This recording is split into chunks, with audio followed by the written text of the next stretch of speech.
नमस्कार प्यारे बच्चों, today we are going to start a chapter of class 9. What is democracy? Why democracy?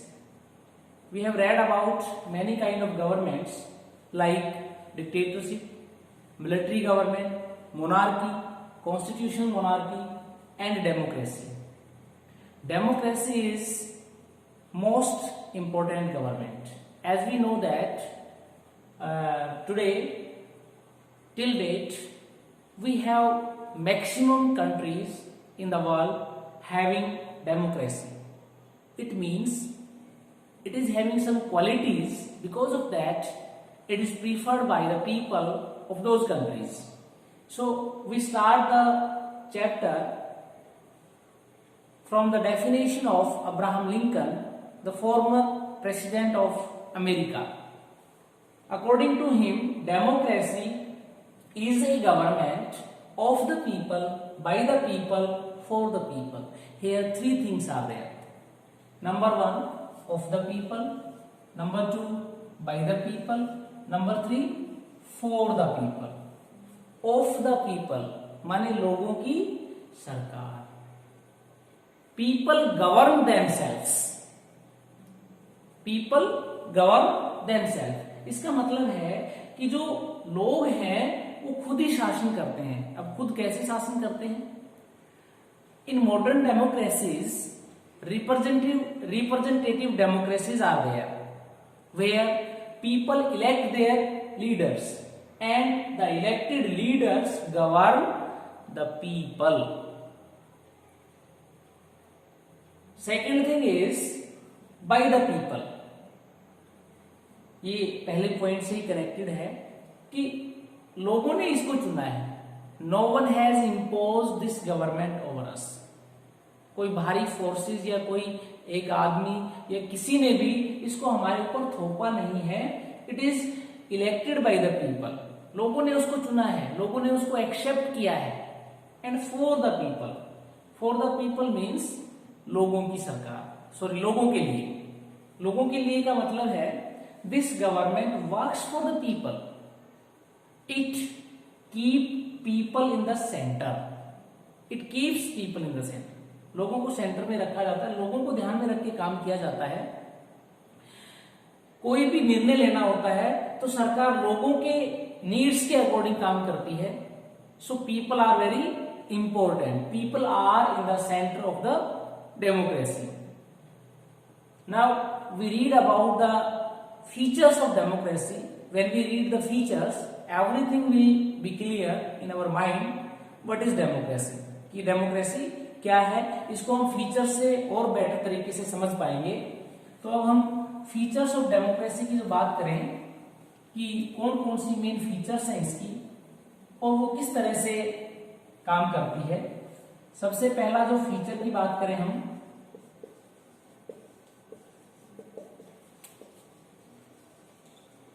तो इसमें आता है it is elected government. It is elected government. ये सरकार जो चुनी हुई है, लीगल गवर्नमेंट है, अकाउंटेबल गवर्नमेंट है. किसी ने इसको हम पर इम्पोज नहीं किया है. और ये जो सरकार है इसमें जितने भी डिसीजंस होते हैं, all the decisions are taken by the elected representatives. सारे के सारे निर्णय जो है वो लोगों के रिप्रेजेंटेटिव्स लेते हैं, लोगों के बिहाफ पे लेते हैं. तो जो अब्राहम लिंकन की जो डेफिनेशन थी कि people govern themselves of the people, वो यहाँ हमें पता लगता है कि वो जो इलेक्टेड लोग हैं वो सारे डिसीजन लेते हैं. सेकेंड थिंग इज, अब इलेक्शन की बात हुई यहाँ, तो इलेक्ट कैसे होते हैं, इलेक्शन कैसे होते हैं और कैसे होने चाहिए. Free and fair elections. Free and fair elections. Elections must be free and fair. Only then we can say that it is democracy. Free and fair का यह मतलब है कि इलेक्शंस में किसी तरह का कोई प्रेशर नहीं होनी चाहिए, किसी तरह का कोई अनफेयर मीन्स यूज नहीं होना चाहिए. लोगों के सामने इनफ अमाउंट में जो है ऑप्शंस होने चाहिए, एम्पल ऑप्शंस होने चाहिए. और लोग जिसको वोट देते हैं, मैक्सिमम लोग जिसको वोट देते हैं, वही आदमी इलेक्ट होना चाहिए। और ये कब होगा? जब इलेक्शन ऑर्गेनाइज करवाने वाला जो बॉडी है वो इंडिपेंडेंट होगा। In our country there is election commission which works independently. When elections are there, it works independently and it instructs government also. And government has to follow the instructions of election commission because it is independent body just like the judiciary. तो elections free and fair होंगे तभी हम democracy की बात कर सकते हैं। और ये बहुत इंपॉर्टेंट फीचर है डेमोक्रेसी की। डिग्री ऑफ डेमोक्रेसी को एंश्योर करने के लिए free and fair elections are very important. Next thing is, जो इलेक्शंस हैं फ्री एंड फेयर हैं, लेकिन उनको रेगुलर इंटरवल के बाद होना चाहिए। Elections after a regular interval,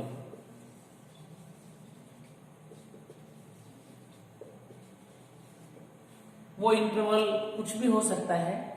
in our country this is 5 years। For representative system, for representative governments in our country, elections are there after every 5 years। और ये fixed होता है, इसको उस फिक्स्ड इंटरवल के बाद करवाया जाता है। तो इससे क्या है, ये इंश्योर होता है कि जो रूलिंग पार्टी है वो अपनी मर्जी से काम नहीं कर सकती, उसको इलेक्शंस करवाने ही पड़ेंगे, इलेक्शंस होंगे। और ये जो है एक आफ्टर एक रेगुलर इंटरवल, जो कि हमारे देश में 5 साल है, किसी दूसरे देश में 4 साल भी हो सकता है, 6 साल भी हो सकता है। तो उस इंटरवल के बाद इलेक्शंस होने चाहिए। इलेक्शंस भी हो गए। इसके बाद हम आते हैं नेक्स्ट, जो इसकी फीचर है कि जो इलेक्शंस हैं वो फ्री एंड फेयर हो गए, रेगुलर हो गए। उसके बाद जो हम बात करते हैं कि जो इलेक्शंस हैं उसमें एक बहुत इंपॉर्टेंट फीचर होती है 1 person 1 vote 1 value, वो होना जरूरी है। Number 4, 1 person 1 vote 1 value। इसका मतलब ये है कि एक आदमी जो है उसको एक ही काउंट किया जाता है, उसका एक ही वोट होता है और उसके वोट की वैल्यू भी एक ही होती है, irrespective of caste, religion, gender, richness, poverty, unemployed, industrialist, चाहे वो किसी भी बैकग्राउंड से बिलोंग करता हो, उसके जो वोट की वैल्यू है एक ही होती है। इसको हम ऐसे भी समझ सकते हैं कि हमारे देश का जो प्रेसिडेंट है वो एक पर्सन है, उसको एक ही वोट डालने का राइट है और उनका जो वोट की वैल्यू है वो एक है। इसी तरह से एक जो कॉमन पर्सन है हमारे देश का, एक सिंपल जो कॉमन मैन है, उसको वो भी एक ही है, उसके एक ही उसको वोट डालने का अधिकार है और उसके वोट की वैल्यू भी एक ही है। तो इस चीज से हमें पता लगता है कि दोनों इक्वल हैं।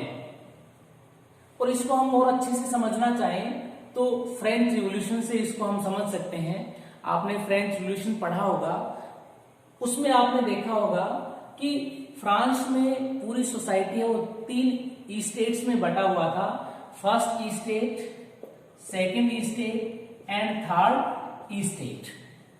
First state were having 300 representatives, second state were having 300 and third state were having 600 representatives.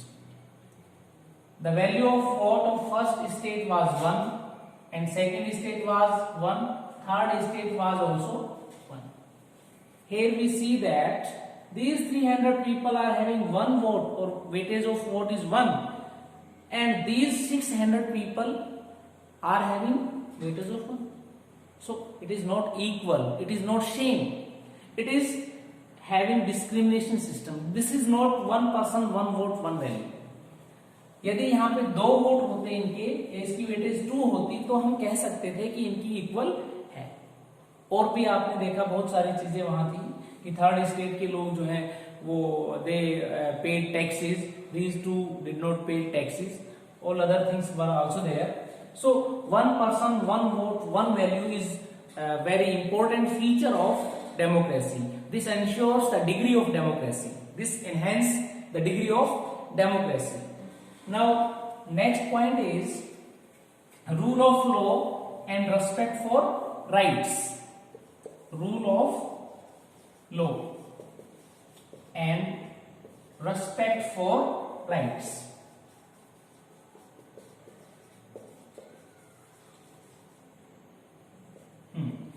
Respect for rights, इसका मतलब यहां है कि जो हमारे रूलर्स हैं, जो हमारे लीडर्स हैं, they rule according to the law, they follow constitution, they follow rules and regulations.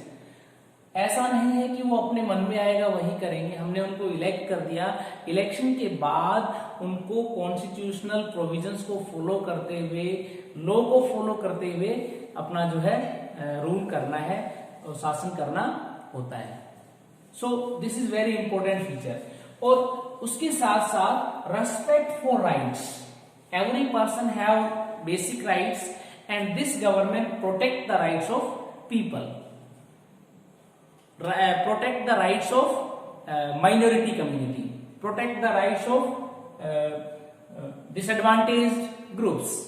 So this is very important feature. Here we see that each and everyone is equal before law. Rules and regulations are there for each and everyone. हर किसी को rules and regulations follow करने हैं, हर किसी पे same rules and regulations apply होते हैं। और ये सारी चीजें जो है वो हमें बताती हैं कि डेमोक्रेसी जो है वो किस तरह की गवर्नमेंट है। तो आज हमने डेमोक्रेसी के फीचर्स पढ़े हैं। अगली क्लास में हम डेमोक्रेसी की मेरिट्स और डीमेरिट्स पढ़ेंगे, उससे और अच्छे से हमें क्लियर हो जाएगा कि किस तरह से डेमोक्रेसी जो है वो काम करती है, वेदर डेमोक्रेसी इज बेटर और नॉट। तो इसके लिए धन्यवाद, थैंक यू।